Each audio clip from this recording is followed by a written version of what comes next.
Quand j'ai dit à ma belle-mère que j'allais à l'hôpital pour voir ma mère mourante, elle a froidement dit « Ne quitte pas cette maison.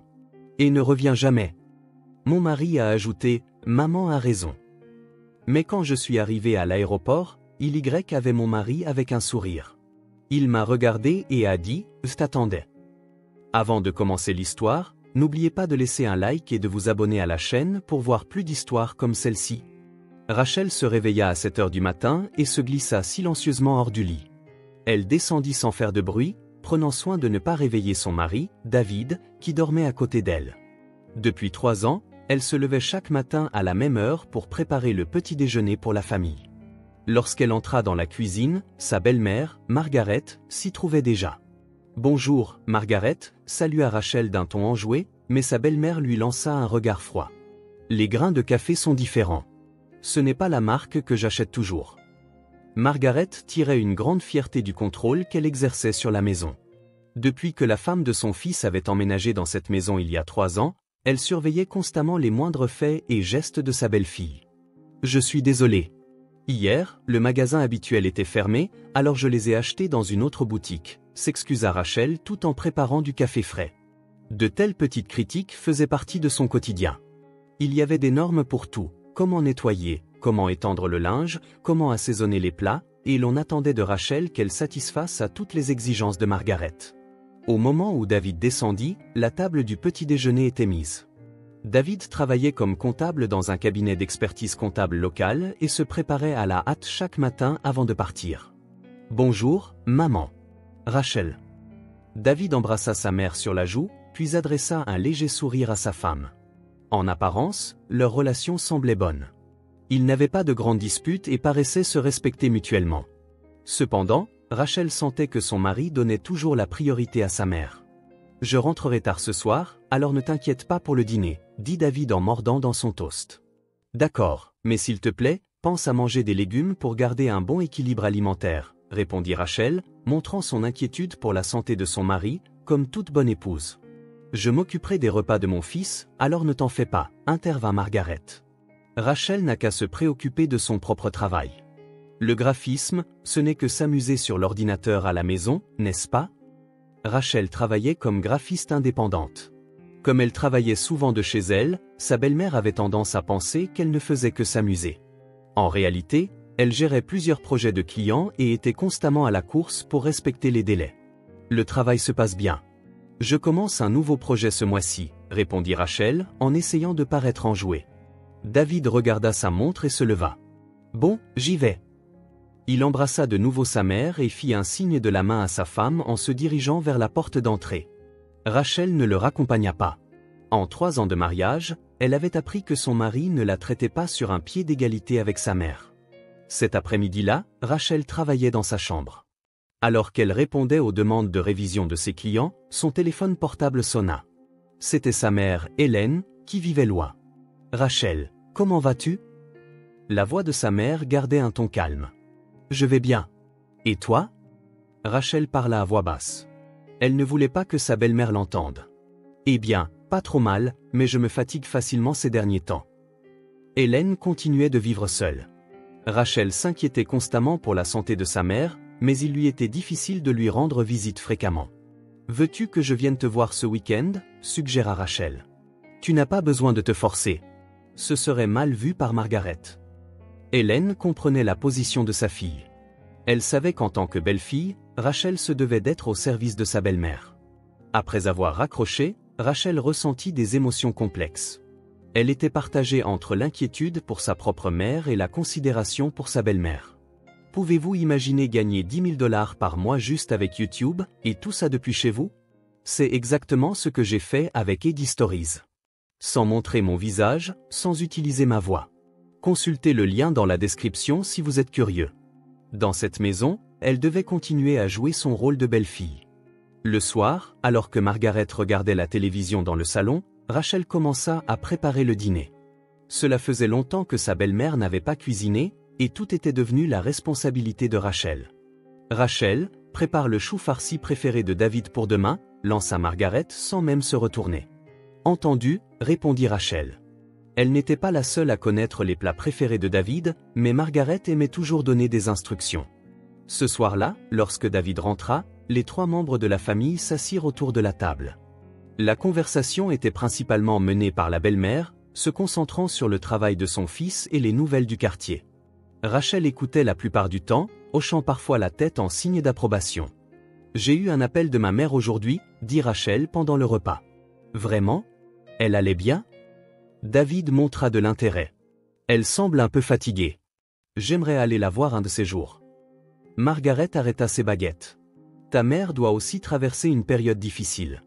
Mais pense d'abord à cette maison. Il y a des devoirs qui viennent avec le statut de belle-fille. » Rachel se tut. David ne dit rien non plus.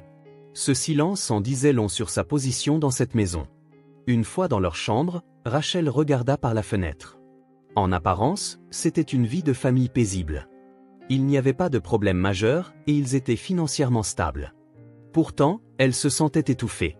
Dans cette maison, on exigeait constamment d'elle qu'elle comprenne les intentions de sa belle-mère et qu'elle respecte la position de son mari en tant que fils à sa maman.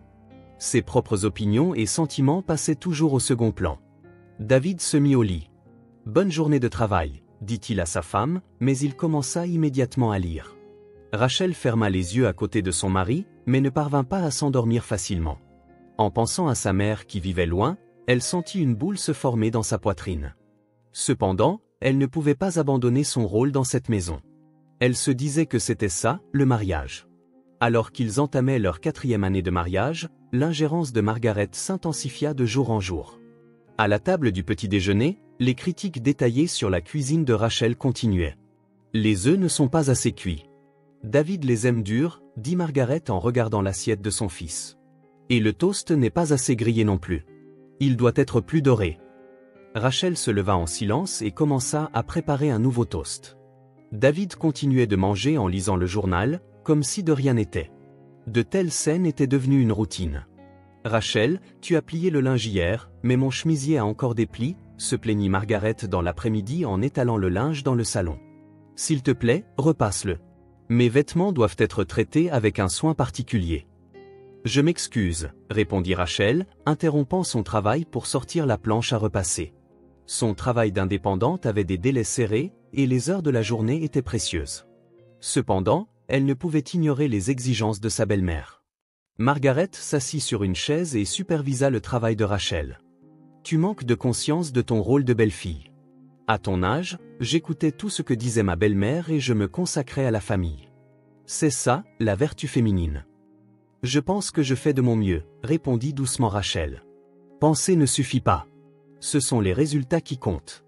Quand David rentre, cette maison doit être parfaite. C'est ta responsabilité en tant qu'épouse et en tant que belle-fille. » Le soir, quand David rentra, Margaret rapporta les événements de la journée à son fils. « Rachel travaille dur, mais il y a encore des progrès à faire, surtout en ce qui concerne son efficacité dans les tâches ménagères. »« Ah oui ? » David regarda sa femme. « Ça a dû être difficile, mais ce serait bien si tu pouvais écouter maman. » Rachel ne dit rien. Elle avait espéré que son mari prendrait son parti, mais il soutenait toujours les opinions de sa mère. Elle comprenait qu'il voulait éviter d'être pris entre deux feux et cherchait des solutions pacifiques, mais elle se sentait tout de même seule. « Rachel, ton travail est-il vraiment nécessaire ?» demanda soudainement Margaret un jour. « Si tu faisais le ménage plus soigneusement, tu n'aurais pas besoin de travailler. Le revenu de David est suffisant, n'est-ce pas ? » « Le travail fait partie de mon identité, » répondit prudemment Rachel. « De plus, je veux économiser de l'argent pour l'avenir. » « L'identité, » ricana Margaret. « L'identité d'une femme mariée réside dans sa famille. Servir ton mari et ta belle-mère, voilà ton vrai travail. » Cette nuit-là, Rachel consulta David. « Ta mère me dit d'arrêter de travailler. Qu'en penses-tu ? » David répondit avec une expression fatiguée. « Maman a des valeurs d'une autre époque, mais je ne pense pas qu'elle soit mal intentionnée. Je serais heureux si vous pouviez trouver un terrain d'entente. » « Trouver un terrain d'entente ? Qu'est-ce que ça veut dire ? » insista Rachel. « Si vous pouviez toutes les deux faire un pas vers l'autre, » répondit vaguement David. « Maman vieillit, alors ce serait bien si tu pouvais être un peu plus compréhensive. » Rachel fut déçue. Son mari n'offrait aucune solution concrète et lui demandait simplement de faire preuve de patience. Le week-end, Rachel appela sa mère, Hélène. « Comment va ta santé ces derniers temps ? » « Pas très bien. » La voix d'Hélène semblait plus faible qu'auparavant. La semaine dernière, j'ai eu des vertiges et je suis tombée. Quand je suis allée à l'hôpital, ils ont dit que ma tension artérielle était élevée. Rachel fut surprise. Pourquoi ne me l'as-tu pas dit plus tôt? Je viens te voir tout de suite. Je vais bien. J'ai des médicaments, mais parfois, je suis anxieuse d'être seule, avoua honnêtement Hélène. Je viendrai sans faute le week-end prochain, promit Rachel. Cependant, lorsqu'elle mentionna ce projet, Margaret fut furieuse. Tu retournes encore chez tes parents? Ta maison est ici. Tu penses toujours à la maison de tes parents et tu ne remplis pas tes responsabilités envers cette maison. Ma mère ne se sent pas bien. Je m'inquiète pour elle, tenta d'expliquer Rachel. Tout le monde tombe malade en vieillissant. Tu devrais plutôt donner la priorité à cette maison. Le week-end prochain, les collègues de David viennent dîner, nous devons donc tout préparer. C'était la première fois que Rachel en entendait parler. Quand cela a-t-il été décidé? David me l'a dit aujourd'hui. Je comptais te le dire plus tard, répondit Margaret comme si c'était une évidence. Ce soir-là, en confirmant avec David, il y avait bien un dîner de prévu. Désolé, j'ai oublié. Samedi prochain, j'invite des gens de mon service. Pourquoi ne m'as-tu pas consulté? Je comptais rentrer chez moi ce jour-là, protesta Rachel. Je pensais que ce serait bon, puisque maman aiderait aux préparatifs, répondit David d'un ton léger. Mais je préférerais que tu sois là aussi. Quant à la situation de ta mère, ça ne pourrait pas attendre une autre fois? Rachel resta sans voix. Son mari donnait la priorité aux relations professionnelles plutôt qu'au bien-être de sa femme. Et il était clair que sa belle-mère était impliquée dans cette décision. Ma mère ne se sent pas bien. Elle est inquiète et seule, plaida désespérément Rachel. Mais ce n'est pas une urgence, n'est-ce pas? Répondit David avec une expression perplexe. Pense aussi à ma position. Si ma femme n'est pas là, mes collègues pourraient trouver ça étrange. Rachel abandonna. Elle réalisa que dans cette maison, les préoccupations de sa famille passaient toujours au second plan. Le lendemain, elle appela sa mère pour changer ses plans. Je suis désolée, maman. Quelque chose d'imprévu est arrivé. Ce n'est pas grave, répondit gentiment Hélène, mais une pointe de déception se mêlait à sa voix. Tu dois aussi avoir des moments difficiles. Ne te surmène pas. Après avoir raccroché, Rachel sentit les larmes lui monter aux yeux. Elle était tourmentée par la solitude, s'inquiétant pour sa propre mère sans être comprise. À table, Margaret dit avec satisfaction, « J'ai hâte au dîner de la semaine prochaine. Je veux faire bonne impression sur les épouses des collègues de David. Rachel, s'il te plaît, fais de ton mieux pour être hospitalière. » Oui, répondit doucement Rachel. Et à propos de ta mère, continua Margaret, il est naturel de donner la priorité aux affaires de la maison plutôt qu'à la maison de tes parents. Puisque tu t'es marié dans cette famille, tu dois remplir tes responsabilités en tant que membre de ce foyer. David continuait de manger en silence. Apparemment, il n'avait aucune intention de s'opposer aux paroles de sa mère. Rachel avait envie de crier. Pourquoi personne ne comprenait-il que sa propre mère souffrait? Pourquoi son mari ne prenait-il pas son parti? Le mariage exigeait-il un sacrifice aussi unilatéral? Cette nuit-là, allongée dans son lit, Rachel fixait le plafond. Pendant 3 ans, elle avait essayé d'être une bonne belle-fille et une bonne épouse. Cependant, ses efforts étaient considérés comme acquis et jamais appréciés. Et maintenant que sa propre mère avait besoin d'aide, on ne lui permettait même pas de lui tendre la main. En regardant son mari endormi à côté d'elle, Rachel réfléchit profondément à sa vie. Elle avait épousé quelqu'un qu'elle aimait, alors pourquoi se sentait-elle si seule? Qu'est-ce que la famille? Qu'est-ce que le véritable amour? Elle ne trouvait pas de réponse. Elle sentait simplement qu'elle pourrait craquer si les choses continuaient ainsi. Mardi matin, alors que Rachel préparait le petit déjeuner, elle fut saisie d'un sentiment d'anxiété. La nuit précédente, elle avait appelé sa mère, Hélène, mais n'avait obtenu aucune réponse. Compte tenu de la détérioration récente de la santé de sa mère, son inquiétude ne faisait que grandir. Vers 10 heures, le téléphone sonna. Rachel arrêta de faire la vaisselle et décrocha le combiné. « Est-ce que je parle à Rachel Montgomery ?» C'était la voix d'une femme inconnue. « Oui, c'est bien moi. Ici Jennifer, une infirmière de l'hôpital Saint-Marie. Votre mère, Helen Johnson, a été amenée aux urgences. Elle est inconsciente et le médecin souhaite que les membres de la famille viennent immédiatement. » Le combiné faillit glisser des mains de Rachel. « Inconsciente? Qu'est-ce que ça veut dire? Nous vous expliquerons les détails à l'hôpital. S'il vous plaît, venez aussi vite que possible. » Après avoir raccroché, Rachel ouvrit un site de réservation de vol avec des mains tremblantes. Il y avait un vol de 3 heures pour l'État où vivait sa mère. Une place était disponible sur le vol de l'après-midi. Elle paya avec sa carte de crédit et prépara à la hâte le strict nécessaire dans un sac de voyage. « Qu'est-ce qui ne va pas? Pourquoi es-tu si pressée ?» appela Margaret depuis le salon. « Ma mère a été transportée à l'hôpital. Elle est inconsciente. Je prends un vol immédiatement, » expliqua Rachel à bout de souffle. L'expression de Margaret changea complètement. « Attends une minute. Je ne t'ai pas donné la permission de quitter cette maison. » « La permission ? » Rachel était déconcertée. « Ma mère est dans un état critique. Il est naturel qu'une fille se précipite à son chevet. » « Naturel ? » La voix de Margaret monta d'un ton. « Ton idée de ce qui est naturel ne cause que des ennuis à cette maison. Je n'ai jamais entendu parler d'une belle fille qui quitte la maison de sa propre initiative. » Rachel resta sans voix. Même si la vie de sa mère était en danger, sa belle-mère s'inquiétait des tâches ménagères. Ce soir, un important associé de David vient dîner. « Comment peux-tu être absente un jour aussi important ?» Le visage de Margaret était rouge de colère. « C'est la première fois que j'en entends parler, » protesta Rachel. « Ça a été décidé hier. Comme c'était soudain, je comptais te le dire plus tard. Mais ça ne te donne pas le droit de partir de ton propre chef. » Rachel continua de faire ses valises. « Je suis désolée, mais ma mère passe en premier. Pour le dîner, s'il vous plaît, commandez à emporter. » À emporter ? Margaret était abasourdie. Quelle image penses-tu donner de la dignité de cette maison ? Tu me dis de servir de la nourriture à emporter à des invités importants ? Alors cuisinez, vous-même, répondit Rachel à sa belle-mère sur un ton de défi pour la première fois. Les yeux de Margaret s'enflammèrent. Qu'as-tu dit ? Tu me dis de cuisiner ? Tu as complètement perdu la tête. Reste à ta place de belle-fille. Ma place ? Rachel haussa également la voix. Ma mère est en train de mourir et vous voulez que je m'inquiète pour le dîner ? Oui, cria Margaret. Depuis que tu as épousé mon fils, les convenances de cette maison passent en premier. La maison de tes parents n'a plus d'importance. N'ose pas quitter cette maison. Ne reviens jamais. Rachel était anéantie. Les paroles de sa belle-mère étaient si cruelles qu'elle doutait de son humanité. À ce moment, la porte d'entrée s'ouvrit. David rentrait pour sa pause déjeuner. Que se passe-t-il ? J'entends des voix de l'extérieur.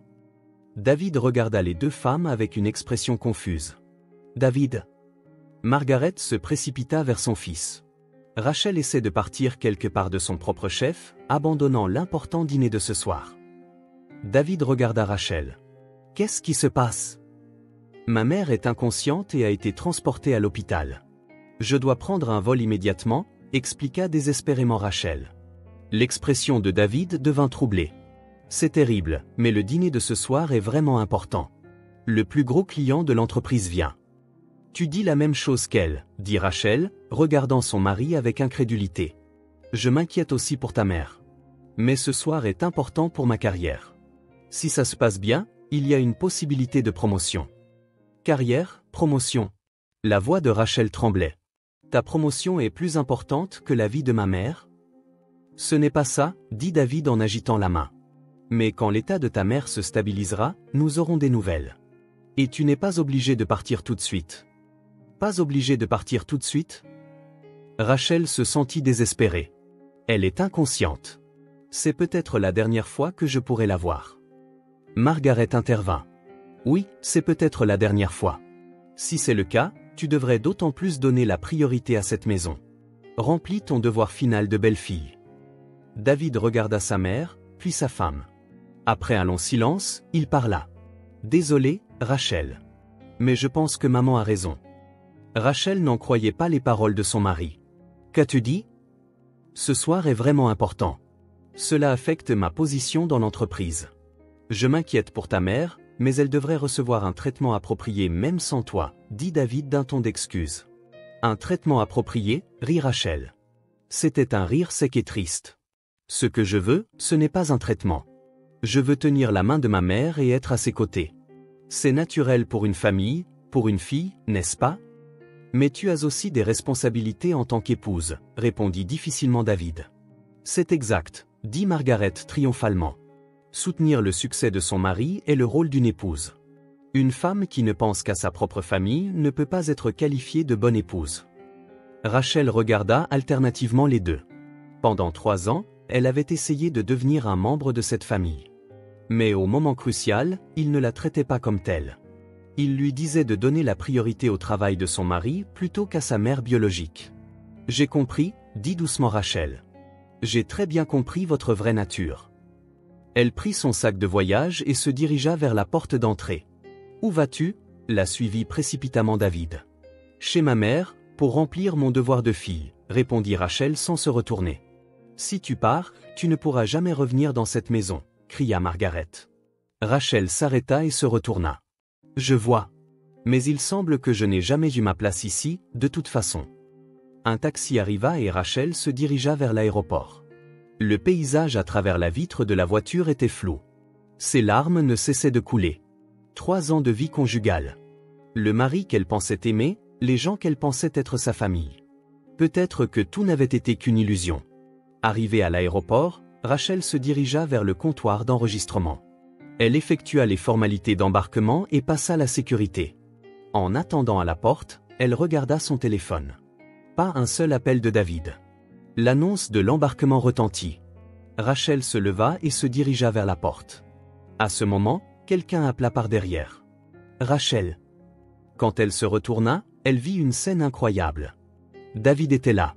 Cependant, son expression n'était pas le visage confus qu'elle avait vu à la maison, mais un sourire doux. « Je t'attendais » dit-il doucement. Rachel était perplexe. « Pourquoi es-tu ici ? Et le dîner avec ta mère ?» David s'approcha et prit la main de sa femme. « Je dois t'expliquer, mais d'abord, allons voir ta mère ensemble. » Dans l'avion, David commença lentement à raconter la vérité en regardant l'expression confuse de sa femme. « Rachel, je suis vraiment désolé de t'avoir troublée. Mais cette mise en scène était nécessaire, » dit David en tenant la main de sa femme. « Une mise en scène ?» Rachel fronça les sourcils. « De quoi parles-tu ? » ?»« Cette dispute avec ma mère. Les remarques qui semblaient te chasser, le fait d'être d'accord avec elle, tout était calculé, » soupira profondément David. « En fait, j'en avais assez depuis longtemps de la façon dont ma mère te traitait. » Rachel regarda son mari avec incrédulité. « Mais tu étais toujours du côté de Margaret. » Je ne faisais que jouer un rôle. En réalité, voir l'ingérence de ma mère envers toi s'aggraver de jour en jour était douloureux, mais je pensais qu'une confrontation directe ne ferait qu'empirer la situation, continua David en regardant les nuages par le hublot. Pendant 3 ans, j'ai très bien su tout ce que tu endurais. Suivre les exigences déraisonnables de ma mère, réprimer tes propres sentiments, te dévouer à cette maison. Alors pourquoi n'as-tu rien fait plus tôt ? La voix de Rachel mêlait colère et tristesse. J'attendais le bon moment. L'occasion parfaite de te libérer de ma mère, dit David en regardant sa femme dans les yeux. Quand nous avons appris la maladie de ta mère, j'ai pensé que c'était la dernière chance. La dernière chance ? Si quelqu'un voyait le comportement de ma mère essayant de t'empêcher d'aller voir la tienne, il serait clair qu'elle avait tort. Alors, j'ai délibérément fait semblant de prendre son parti pour te pousser à partir. Rachel était confuse. Mais ce dîner ? Il n'existe pas, sourit David. C'est un prétexte que ma mère a inventé. En réalité, personne ne devait venir. L'histoire de la promotion était aussi un mensonge. Ma mère raconterait n'importe quel mensonge pour te garder lié à la maison. L'annonce en vol indiqua qu'ils allaient bientôt atterrir. Rachel essayait de digérer l'histoire de son mari. « Alors tu as joué la comédie pour me protéger ? » C'est exact. Et maintenant, nous sommes libres. Ma mère a dit elle-même de ne jamais revenir. Nous n'avons donc plus aucune obligation de retourner là-bas. Arrivés à l'hôpital, ils se précipitèrent à l'unité de soins intensifs. Après avoir reçu les explications du médecin, ils apprirent que l'état d'Hélène était grave mais stable grâce à un traitement approprié. C'était un léger accident vasculaire cérébral, expliqua le médecin. Heureusement, il a été découvert tôt, donc il ne devrait pas y avoir de séquelles majeures. Cependant, vivre seul pourrait être dangereux à partir de maintenant. Rachel tenait la main de sa mère à son chevet. Hélène dormait, mais sa respiration était stable. « Maman, tout va bien. Je suis là, » dit doucement Rachel. David posa sa main sur l'épaule de sa femme. « Je suis là aussi. Ta mère est aussi ma famille. » 3 jours plus tard, Hélène reprit pleinement conscience. Selon le médecin, une rééducation serait nécessaire, mais elle pourrait sortir dans quelques semaines. Rachel, merci d'être venue, dit Hélène en tenant la main de sa fille. David aussi, d'avoir pris congé. Belle maman, ne vous inquiétez pas. Nous prévoyons de commencer une nouvelle vie, répondit gentiment David. Une nouvelle vie? Hélène pencha la tête. Rachel et David se regardèrent. En fait, nous pensons vivre avec vous, expliqua Rachel. Mais qu'en est-il de Margaret? Demanda Hélène, inquiète. J'ai coupé les ponts avec ma mère, répondit fermement David. Son comportement a dépassé les limites de l'acceptable. Tant son traitement envers Rachel que son indifférence face à votre maladie. Hélène montra une expression surprise mais finit par comprendre. Je vois. Mais que je m'interpose entre un couple marié? Belle maman, c'est le contraire, sourit David.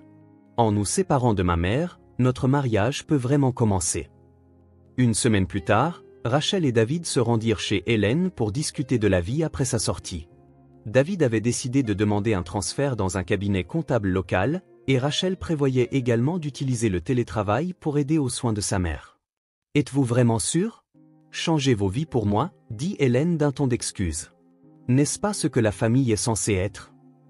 Rachel prit la main de sa mère. Se soutenir mutuellement dans les moments difficiles. Pas par devoir, mais par amour. David hocha la tête. Pour moi aussi. La famille de Rachel est ma famille. Et ce que j'ai appris ces 3 dernières années, c'est que le respect mutuel est plus important que les liens du sang. Pendant ce temps, dans la maison de Boston, Margaret passait son temps seule. La communication avec son fils avait cessé et personne ne s'occupait des tâches ménagères.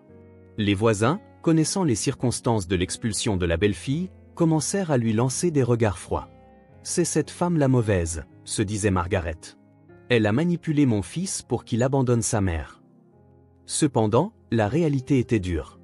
David avait complètement cessé de soutenir financièrement sa mère. Avec seulement sa pension, entretenir la grande maison était difficile. Pendant ce temps, la vie de Rachel et des autres prenait un bon départ. La maison d'Hélène était petite mais chaleureuse, et les 3 vivaient ensemble naturellement. Le dîner de ce soir était délicieux, dit Hélène avec satisfaction. Merci, maman. Mais à partir de maintenant, cuisinons ensemble. Ce sera aussi une bonne rééducation, suggéra Rachel. Je vais aider aussi. Chez ma mère, on me disait que les hommes ne devaient pas entrer dans la cuisine, mais j'ai toujours voulu essayer, dit David en riant. Cette nuit-là, au lit, Rachel et David parlèrent. J'ai vraiment eu peur à ce moment-là, dit honnêtement Rachel. Quand même toi, tu as pris le parti de ma belle-mère, j'ai désespéré. Je suis désolé, mais c'était la seule façon que j'ai trouvée. Si j'avais affronté ma mère de front, tu aurais simplement été désignée comme la méchante, dit David en serrant sa femme contre lui. Je comprends maintenant, et merci de nous avoir protégés.